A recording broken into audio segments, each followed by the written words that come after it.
क्या आप जानते हैं भारत की ज़्यादातर नदियाँ एक ही दिशा में बहती हैं, लेकिन कुछ नदियाँ इसके बिल्कुल उलट बहती हैं। नमस्कार दोस्तों, आज हम दक्षिण भारत की नदियों का एक बहुत ही इम्पॉर्टेंट टॉपिक पढ़ने वाले हैं, जिसमें हम समझेंगे कौन कौन सी नदियाँ बंगाल की खाड़ी में गिरती हैं और कौन कौन सी नदियाँ अरब सागर में गिरती हैं।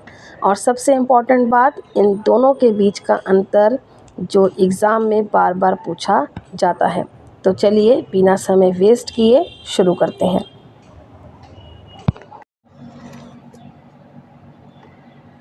दक्षिण भारत की नदियों को दो भागों में बांटा गया है। पहला है नदियाँ जो बंगाल की खाड़ी में गिरती हैं और सेकंड है नदियाँ जो अरब सागर में गिरती हैं। तो यहाँ पे आपको विद मैप मिलेगा। मैप इस टॉपिक के लास्ट में मिलेगा, तो वीडियो अंत तक जरूर देखें।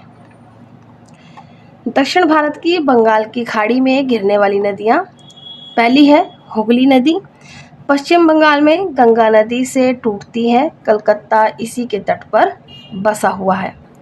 नेक्स्ट है दामोदर नदी, छोटा नागपुर पठार से निकलती है, झारखंड के चंदवा जिले से निकलती है तथा पश्चिम बंगाल में प्रवेश करके हुगली नदी से मिल जाती है। अंततः बंगाल की खाड़ी में गिर जाती है, सीधे बंगाल की खाड़ी में नहीं गिरती। ठीक है, यहाँ पे आप याद रखेंगे कि सीधे डायरेक्ट जो है बंगाल की खाड़ी में नहीं गिरती है। इस नदी को बंगाल का शोक भी कहा जाता है। नेक्स्ट है स्वर्णरेखा नदी, झारखंड की राजधानी रांची के पास से निकलती है, 3 राज्यों में बहती है, झारखंड, पश्चिम बंगाल और ओडिशा। ओडिशा के तट से बंगाल की खाड़ी में गिर जाती है। नेक्स्ट है वैतरणी नदी, ओडिशा से निकलती है और ओडिशा से बंगाल की खाड़ी में गिर जाती है। ओडिशा में क्योंझर पठार से निकलती है, नोट करेंगे यहाँ पर। नेक्स्ट है ब्राह्मणी नदी, झारखंड से आने वाली शंख और दक्षिणी कोयल नदी जब मिलती है तब ब्राह्मणी नदी कहलाती है। ओडिशा से राउरकेला में गिरती है, याद रखेंगे राउरकेला में गिरती है, यहाँ पे इसको आप अंडरलाइन करेंगे।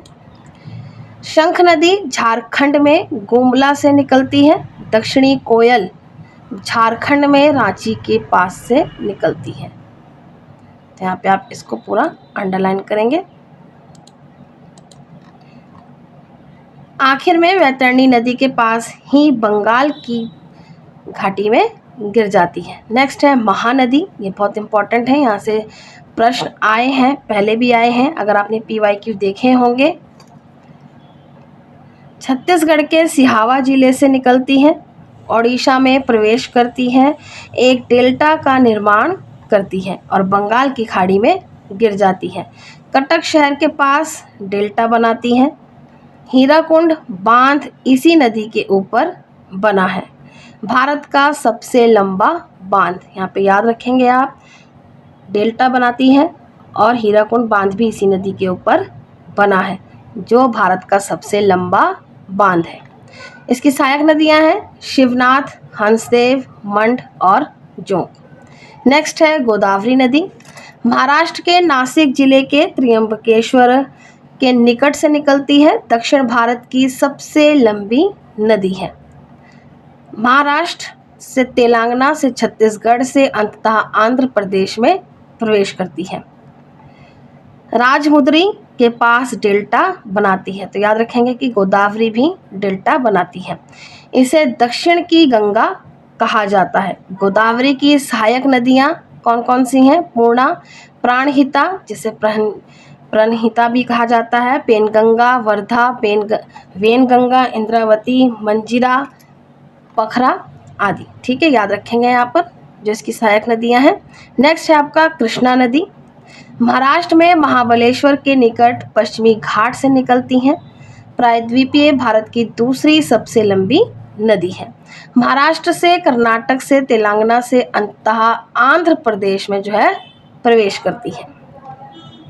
आंध्र प्रदेश में विजयवाड़ा के पास डेल्टा बनाती हैं, याद रखेंगे आप। ये अभी हम पढ़ रहे हैं बंगाल की खाड़ी में गिरने वाली नदियों के बारे में। तो इसकी सहायक नदियां हैं तुंगभद्रा जो सबसे लंबी सहायक नदी है, भीमा, कोयना, मूसा मूसा के में जो है हैदराबाद इसी के किनारे बसा हुआ है, याद रखेंगे, मूसा नदी के पास। घाट प्रभा, माल प्रभा, दूध गंगा, पंचगंगा और पेन्नार नदी कर्नाटक से आती है और आंध्र प्रदेश में बंगाल की खाड़ी में गिर जाती है। कर्नाटक के कोलार जिले से आती है। पालर नदी कर्नाटक से निकलती है।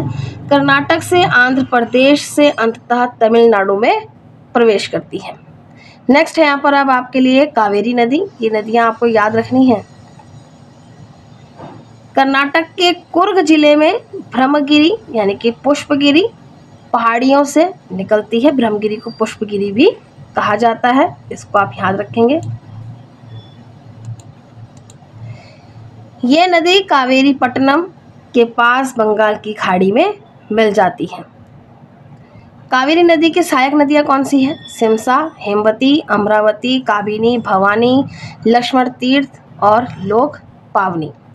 तमिलनाडु का तिरुचिरापल्ली शहर कावेरी नदी के पास बसा है, याद रखेंगे। वैगई नदी तमिलनाडु से निकलती है और वहीं बंगाल की खाड़ी में गिर जाती है। तमिलनाडु में मदुरै से निकलती है। नेक्स्ट है आपका ताम्रपाणी नदी।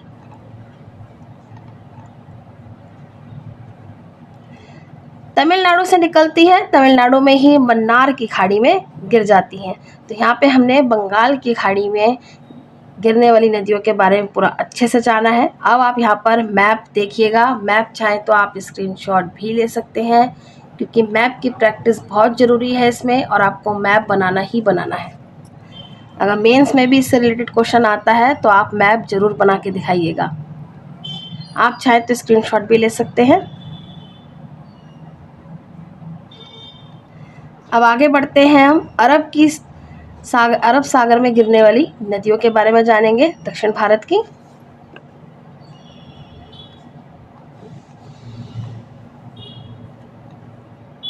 पहली है इसमें लूनी नदी। राजस्थान में अजमेर के निकट अरावली पर्वत श्रृंखला में निकलती है। इसको लवण नदी भी कहा जाता है। सांभर झील से होकर गुजरती है। गुजरात के रण ऑफ कच्छ में विलुप्त हो जाती है, याद रखेंगे। रण ऑफ कच्छ में जो है गुजरात के, वहाँ पर विलुप्त हो जाती है। नेक्स्ट है साबरमती नदी। राजस्थान के उदयपुर जिले के मेवाड़ की पहाड़ियों से निकलती है।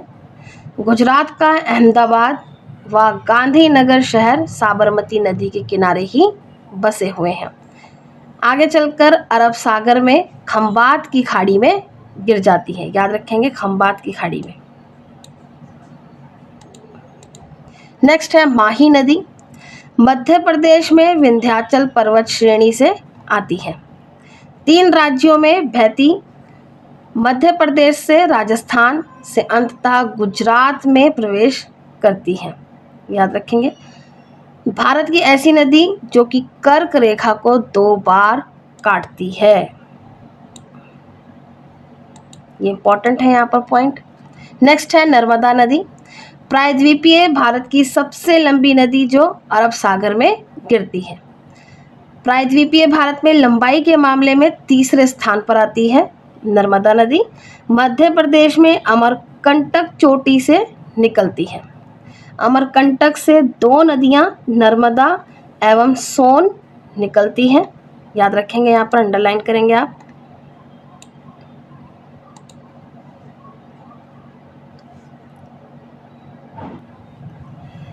अमरकंटक से 2 नदियाँ निकलती हैं, याद रखिएगा, नर्मदा और सोन।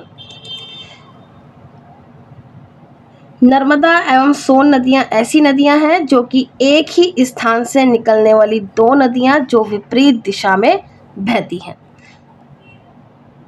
नर्मदा सबसे ज़्यादा मध्य प्रदेश में बहती है, भ्रंश घाटी में होकर बहती है। मध्य प्रदेश से महाराष्ट्र से अंततः गुजरात में प्रवेश करती है। भड़ोच के पास अरब सागर में गिर जाती है। मध्य प्रदेश का जबलपुर इसी नदी के किनारे बसा हुआ है। धुआंधार जलप्रपात नर्मदा नदी इस जबलपुर में बनता है, याद रखेंगे। धुआंधार जलप्रपात के बारे में हम आगे अच्छे से डिटेल में जानेंगे, इसके लिए अलग से नोट्स बनाएंगे। नेक्स्ट है आपका ताप्ती नदी। मध्य प्रदेश में महादेव पहाड़ियों से निकलती है। बैतूल पठार का क्षेत्र है। मध्य प्रदेश से महाराष्ट्र से अंततः गुजरात में प्रवेश करती है। सूरत शहर ताप्ती नदी के किनारे ही बसा हुआ है। नेक्स्ट है आपका मांडवी नदी। मांडवी नदी कर्नाटक से आती है, गोवा में आकर अरब सागर में गिर जाती है। गोवा की राजधानी पणजी मांडवी नदी के तट पर ही बसा हुआ है। नेक्स्ट है आपका ज्वारी नदी। गोवा से निकलती है एवं गोवा में ही अरब सागर में मिल जाती है। नेक्स्ट है शरावती नदी। कर्नाटक से निकलती है और कर्नाटक में ही अरब सागर में गिर जाती है। कर्नाटक का जोग जलप्रपात, ठीक है, इसी नदी के तट पर बना है। इसी नदी के तट पर बनता है कौन सा? जोग जलप्रपात। महात्मा गांधी या गरसोप्पा जलप्रपात नाम से भी इसको जाना जाता है, यहाँ पे नोट करेंगे आप। नेक्स्ट है गंगावेली नदी। कर्नाटक से निकलकर कर्नाटक में ही अरब सागर में मिल जाती है, यानी कि कर्नाटक में ही निकल रही है और वहीं पे ही अरब सागर में मिल जाती है। नेक्स्ट है पेरियार नदी। केरल से निकलकर केरल में ही अरब सागर में मिल जाती है, उसी में गिर जाती है, जैसे अभी कर्नाटक का हमने देखा था। भरतपुजा नदी तमिलनाडु से आकर केरल में अरब सागर में गिर जाती है। तो यहाँ पे आपका अरब सागर में गिरने वाली नदियाँ भी फिनिश होती हैं। हमने दोनों नदियों के बारे में अच्छे से जाना है, जो अरब सागर में गिरने वाली हैं और बंगाल की खाड़ी में गिरने वाली है, विद मैप। तो आप यहाँ पे मैप देख सकते हैं, आप चाहें तो स्क्रीनशॉट भी ले सकते हैं। मैप की प्रैक्टिस ज़रूर करिएगा।